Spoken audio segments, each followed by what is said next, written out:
ನಮಸ್ತೆ ಸ್ನೇಹಿತರೆ. ರಾಮಾಯಣದಲ್ಲಿ ಸಾಕಷ್ಟು ಮಹಾವೀರರು ಪರಾಕ್ರಮಿಗಳು ಇದ್ದಾರೆ. ಆದರೆ ಅವರೆಲ್ಲರಿಗಿಂತ ರಾಮಾಯಣದಲ್ಲಿ ವಾನರರ ಪಾತ್ರ ತುಂಬಾ ಮುಖ್ಯ.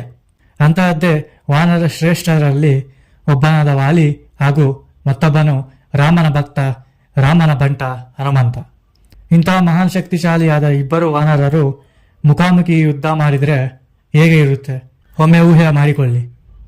ಇಂತಹದ್ದೇ ಒಂದು ಘಟನೆಯ ಬಗ್ಗೆ ಇಂದಿನ ವಿಡಿಯೋದಲ್ಲಿ ಹೇಳಲಿದ್ದೇನೆ. ಹಾಗಾಗಿ ವಿಡಿಯೋ ತುಂಬ ಇಂಟ್ರೆಸ್ಟಿಂಗ್ ಆಗಿರುತ್ತೆ. ಸೊ ವಿಡಿಯೋವನ್ನು ಎಲ್ಲಿಯೂ ಸ್ಕಿಪ್ ಮಾಡದೆ ಪೂರ್ತಿಯಾಗಿ ಕೊನೆವರೆಗೂ ನೋಡಿ. ಆದರೆ ಅದಕ್ಕೂ ಮುಂಚೆ ಎಲ್ಲರೂ ಬರೀ ವಿಡಿಯೋ ಮಾತ್ರ ನೋಡ್ತಾ ಇದ್ದೀರಾ, ಯಾರೂ ಚಾನಲ್ನ ಸಬ್ಸ್ಕ್ರೈಬ್ ಮಾಡ್ಕೋತಿಲ್ಲ. ಹೀಗಾಗಿ ಚಾನಲ್ನ ಸಬ್ಸ್ಕ್ರೈಬ್ ಮಾಡಿಕೊಂಡು ವಿಡಿಯೋಗೆ ಲೈಕ್ ಮಾಡಿ ಹಾಗೂ ಶೇರ್ ಮಾಡಿ.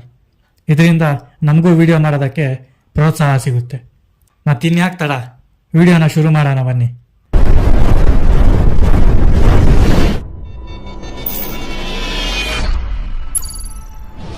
ಕಿಷ್ಕಿಂಧ ರಾಜ್ಯಕ್ಕೆ ವಾನರ ವಾಲಿ ಮಹಾರಾಜನಾಗಿದ್ದ. ಇನ್ನು ವಾಲಿಯ ಪರಾಕ್ರಮವನ್ನು ಎಷ್ಟು ಹೇಳಿದರೂ ಸಹ ಕಡಿಮೆನೆ. ಏಕೆಂದರೆ ವಾಲಿಗೆ ಇಂದ್ರನು ಒಂದು ಅದ್ಭುತ ವರವನ್ನು ನೀಡಿರುತ್ತಾನೆ. ಅದೇನೆಂದರೆ, ತನ್ನ ಎದುರಿಗೆ ಯಾರೇ ಬಂದು ನಿಂತರೂ ಅಥವಾ ಯುದ್ಧ ಮಾಡಿದರೂ ಎದುರಿಗೆ ನಿಂತಿರುವ ವ್ಯಕ್ತಿಯ ಅರ್ಧದಷ್ಟು ಶಕ್ತಿಯು ತನಗೆ ಬರುತ್ತದೆ ಎಂದು ಇಂದ್ರನು ವರವನ್ನು ನೀಡಿದನು. ಹೀಗಾಗಿ ಎದುರಾಳಿ ಎಷ್ಟೇ ಬಲಶಾಲಿಯಾಗಿದ್ದರೂ ಸಹ ವಾಲಿ ಅವನಿಗಿಂತ ದುಪ್ಪಟ್ಟು ಬಲಶಾಲಿಯಾಗಿರುತ್ತಾನೆ. ಈ ವರದಿಂದಾಗಿ ವಾಲಿಯು ಅಹಂಕಾರ ಗರ್ವದಿಂದ ಇರುತ್ತಾನೆ. ಇನ್ನು ಮತ್ತೊಂದೆಡೆ ರಾಮನ ಬಂಟನಾದ ಹನುಮಂತನು ಸುಗ್ರೀವನಿಗೆ ಮಂತ್ರಿಯಾಗಿ ಅವನ ಜೊತೆ ಇರುತ್ತಾನೆ. ಹನುಮನು ವಾಯುಪುತ್ರ, ಆ ಮಹಾಶಿವನ ಅವತಾರ. ಹೀಗಾಗಿ ಅವನ ಪರಾಕ್ರಮ ಶಕ್ತಿ ಅಪಾರವಾದದ್ದು. ಹೀಗೆ ಒಂದು ದಿನ ನಾರದ ಮಹರ್ಷಿಯು ಕಿಷ್ಕಿಂಧ ರಾಜ್ಯಕ್ಕೆ ಬರುತ್ತಾನೆ. ಅಲ್ಲಿ ವಾಲಿಯನ್ನು ನೋಡಿದ ನಾರದನು ಅವನನ್ನು ನೋಡಿ ನಕ್ಕಿ, ವಾಲಿ, ನಿನ್ನ ಪರಾಕ್ರಮವು ಅದ್ಭುತವಾದದ್ದು. ನಿನ್ನನ್ನು ಎದುರಿಸಿ ಗೆಲ್ಲಲು ಯಾರಿಂದಲೂ ಸಾಧ್ಯವಿಲ್ಲ. ಆದರೆ ನಿನ್ನಷ್ಟೇ ಪರಾಕ್ರಮಶಾಲಿಯಾದ ಹನುಮಂತನು ಕೂಡ ನಿನಗೆಂತ ಏನೂ ಕಮ್ಮಿ ಇಲ್ಲ ಬಿಡು. ಅವನ ಬಲಕ್ಕೆ, ಬುದ್ಧಿಗೆ, ಶಕ್ತಿಗೆ ಸರಿಸಾಟಿ ಯಾರೂ ಇಲ್ಲ ಎಂದು ಹೇಳಿ ಅಲ್ಲಿಂದ ಹೊರಟು ಹೋಗುತ್ತಾನೆ. ನಾರದ ಹೇಳಿದ ಮಾತುಗಳನ್ನು ಕೇಳಿದ ವಾಲಿಗೆ ತುಂಬಾ ಕೋಪ ಬರುತ್ತದೆ. ತನ್ನ ಅಹಂಕಾರ, ಗರ್ವ ಇವೆಲ್ಲದಕ್ಕೂ ಧಕ್ಕೆ ಬಂದಂತೆ ಭಾವಿಸುತ್ತದೆ. ನನ್ನ ತಮ್ಮನ ಸೇವಕನಾಗಿರುವ ಹನುಮಂತನು ನನಗಿಂತ ಬಲಿಷ್ಠನ? ಇದು ಅಸಾಧ್ಯ. ಅವನು ಎಷ್ಟು ಬಲಶಾಲಿ ಎಂಬುದನ್ನು ನಾನು ನೋಡುತ್ತೇನೆ. ಹಿಂದೆ ಹನುಮಂತನಿಗೆ ಒಂದು ಗತಿಯನ್ನು ಕಾಣಿಸುವೆ ಎಂದು ವಾಲಿಯು ನಿರ್ಧರಿಸುತ್ತಾನೆ. ನಂತರ ವಾಲಿಯು ಸುಗ್ರೀವನ ರಾಜ್ಯಕ್ಕೆ ಹೋಗುತ್ತಾನೆ.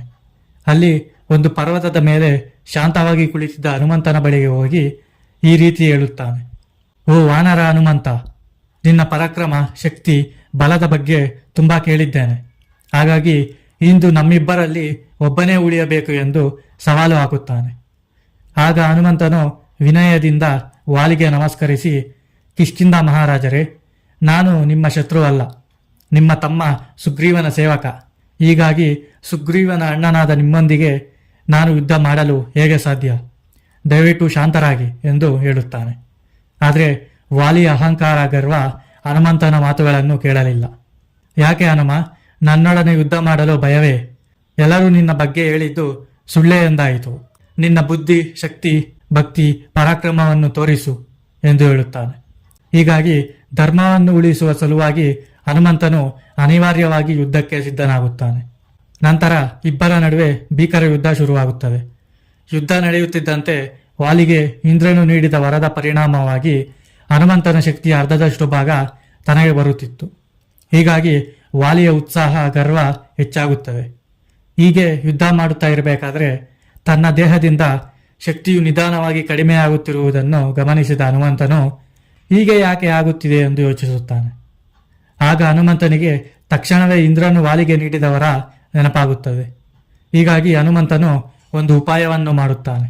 ನಾನು ಸಂಪೂರ್ಣ ಬಲ ಬಳಸಿದರೆ ವಾಲಿ ಇನ್ನೂ ಬಲಶಾಲಿಯಾಗುತ್ತಾನೆ. ಹೀಗಾಗಿ ಇದು ಕೇವಲ ಬಾಹುಬಲದಿಂದ ಗೆಲ್ಲುವ ಯುದ್ಧವಲ್ಲ, ಇದು ಬುದ್ಧಿಬಲದಿಂದ ಗೆಲ್ಲುವ ಯುದ್ಧ ಎಂದು ನಿರ್ಧರಿಸುತ್ತಾನೆ. ನಂತರ ವಾಲಿಯೊಡನೆ ಯುದ್ಧ ಮಾಡುವುದನ್ನು ನಿಲ್ಲಿಸಿ ಒಂದು ಮರದ ಕೆಳಗೆ ಕುಳಿತುಕೊಂಡು ಅಲ್ಲಿ ಪದ್ಮಾಸನದಲ್ಲಿ ಕುಳಿತು ಶ್ರೀರಾಮ ಜಯ ರಾಮ ಜಯ ಜಯ ರಾಮ ಎಂದು ಶ್ರೀರಾಮನ ಧ್ಯಾನವನ್ನು ಶುರು ಮಾಡುತ್ತಾನೆ. ಇದನ್ನು ನೋಡಿದ ವಾಲಿ, ಇದೇನಿದು? ಯುದ್ಧದ ಮಧ್ಯೆ ಜಪವೇನು? ನನ್ನ ಜೊತೆ ಹೋರಾಡಲು ಭಯಪಡುತ್ತಿದ್ದೀಯಾ ಎಂದು ಕೇಳುತ್ತಾನೆ. ಆದರೆ ಹನುಮನು ಮಾತ್ರ ವಾಲಿಯ ಮಾತಿಗೆ ಕಿವಿ ಕೊಡದೆ ಧ್ಯಾನ ಮುಂದುವರಿಸುತ್ತಾನೆ. ಇದನ್ನು ನೋಡಿದ ವಾಲಿಯು ಹನುಮನ ಮೇಲೆ ಬಲವಾಗಿ ದಾಳಿ ಮಾಡುತ್ತಾನೆ. ಆದರೆ ಎಷ್ಟೇ ಹೊಡೆದರೂ ಸಹ ಹನುಮಂತನು ಅಲುಗಾಡುವುದಿಲ್ಲ. ಇದರಿಂದಾಗಿ ಹನುಮನಿಂದ ವಾಲಿಗೆ ಬರುತ್ತಿದ್ದ ಶಕ್ತಿಯು ವಾಲಿಗೆ ಬರುವುದಿಲ್ಲ. ಹೀಗಾಗಿ ತನ್ನದೇ ಶಕ್ತಿಯಿಂದ ಹೋರಾಡಬೇಕಾದ ಸ್ಥಿತಿ ಬರುತ್ತದೆ. ಆಗ ವಾಲಿ ಹನುಮನಿಗೆ ಹೊಡೆಯುತ್ತಾ ಕಲ್ಲುಗಳನ್ನು ಅವನ ಮೇಲೆ ಎಸೆಯುತ್ತಿರುತ್ತಾನೆ. ಆದರೆ ಹನುಮನಿಗೆ ಏನೂ ಆಗುವುದಿಲ್ಲ. ವಾಲಿಯು ಕೆಲ ಸಮಯದ ನಂತರ ದಣಿದು ಬಿಟ್ಟ.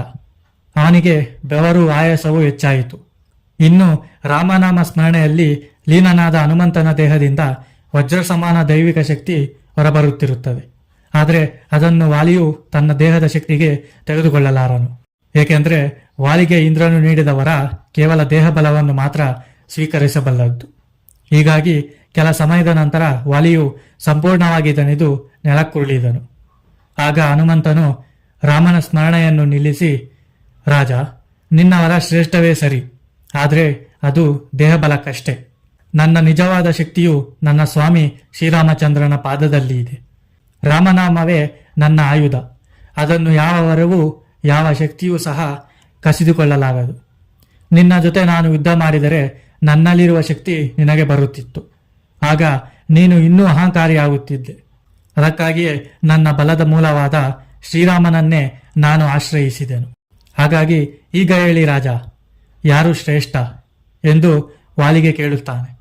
ಈ ಮಾತುಗಳನ್ನು ಕೇಳಿ ವಾಲಿಗೆ ಏನನ್ನು ಉತ್ತರಿಸಬೇಕು ಎಂದು ತಿಳಿಯದು. ಅವನ ಅಹಂಕಾರ, ಗರ್ವ ಚೂರು ಚೂರಾಗುತ್ತದೆ. ಭಕ್ತಿ ಶಕ್ತಿಯ ಮುಂದೆ ತನ್ನ ವರ ಎಷ್ಟು ಅಲ್ಪವೆಂಬುದು ಅವನಿಗೆ ತಿಳಿಯುತ್ತದೆ. ನಂತರ ವಾಲಿಯು ಹನುಮಂತನಿಗೆ ನಮಸ್ಕರಿಸಿ, ಹನುಮ, ನನ್ನನ್ನು ಕ್ಷಮಿಸು. ಅಹಂಕಾರದಿಂದ ನಾನು ನಿನ್ನೊಡನೆ ಸವಾಲನ್ನು ಹಾಕಿದೆ. ನಿಜವಾದ ಬಲ ಏನು ಎಂಬುದನ್ನು ಇಂದು ನಾನು ಅರಿತೆ. ಹಾಗಾಗಿ ನನ್ನ ಅಹಂಕಾರದ ಮಾತುಗಳನ್ನು ಕ್ಷಮಿಸು ಎಂದು ಹೇಳಿ ಅಲ್ಲಿಂದ ಹೊರಡುತ್ತಾನೆ. ಆದರೆ ಅಲ್ಲಿಂದ ಹೊರಡುವ ಮುಂಚೆ ಸುಗ್ರೀವನಿಗೆ ನಿನ್ನಂತಹ ಸ್ನೇಹಿತನಿರುವುದು ಅವನ ಭಾಗ್ಯ ಎಂದು ಹೇಳಿ ಅಲ್ಲಿಂದ ತನ್ನ ರಾಜ್ಯವಾದ ಕಿಷ್ಕಿಂಧೆಗೆ ಹಿಂತಿರುಗುತ್ತಾನೆ. ಇನ್ನು ಈ ಕಥೆಯಿಂದ ನಾವು ಕಲಿಯಬೇಕಾದದ್ದು ಏನಂದರೆ, ದೇಹದ ಬಲಕ್ಕಿಂತ ಹೃದಯದ ಶಕ್ತಿ, ಭಕ್ತಿ, ವಿನಯ ಮತ್ತು ಬುದ್ಧಿಯ ಶಕ್ತಿಯು ಹೆಚ್ಚು ಶ್ರೇಷ್ಠವಾದದ್ದು. ಇವೆಲ್ಲವೂ ನಮ್ಮಲ್ಲಿ ಇದ್ದರೆ ನಾವು ಯಾವುದೇ ಅಹಂಕಾರ, ಗರ್ವವನ್ನಾದರೂ ಜಯಿಸುತ್ತೇವೆ. ಇದಾಗಿತ್ತು ಗೆಳೆಯರೆ ಇವತ್ತಿನ ವಿಡಿಯೋ. ಈ ಕತೆ ನಿಮಗೆ ಇಷ್ಟವಾಯಿತು ಎಂದು ನಾನು ಭಾವಿಸುತ್ತೇನೆ. ಇಷ್ಟ ಆದರೆ ಜೈ ಶ್ರೀರಾಮ್, ಜೈ ಆಂಜನೇಯ ಎಂದು ಕಮೆಂಟ್ ಮಾಡಿ, ಹಾಗೂ ವಿಡಿಯೋನ ಲೈಕ್ ಮಾಡಿ, ಶೇರ್ ಮಾಡಿ.